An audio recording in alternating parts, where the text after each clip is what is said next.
Hi, I just wanted to show you what should be happening with your file. So there should be a file menu, and there should be a delete and an exit.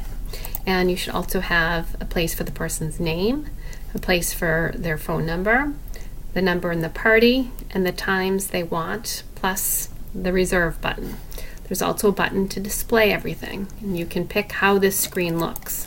So if I was going to make a reservation, I'm just going to put phone number in here, and I'm going to say I want to have 4 people and I want to eat at 6:45. So I'm going to click reserve, and I should receive a message back that says that the reservation happened. You can decide what you want the message to say.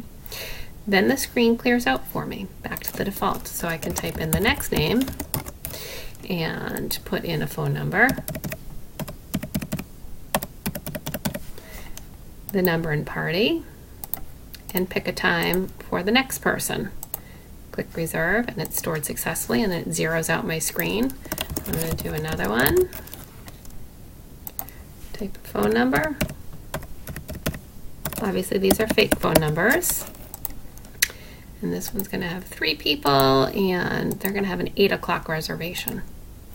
So that was also stored. So now if I display everything, then you can see, oh, I'd actually put some times in ahead of time. So we have Finny eating at 5:30. I had done that one earlier. And then 5:45, Finny D is eating for 2 people. So you can see that this has all of the data. And then if I click delete, it's going to delete everything.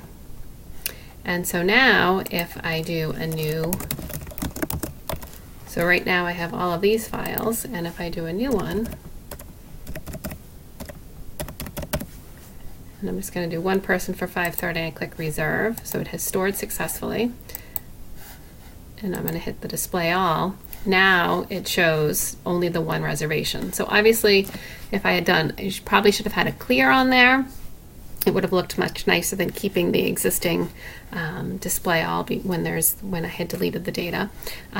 But that's okay, so I can hit delete again, and now if I hit display all, there's nothing in there.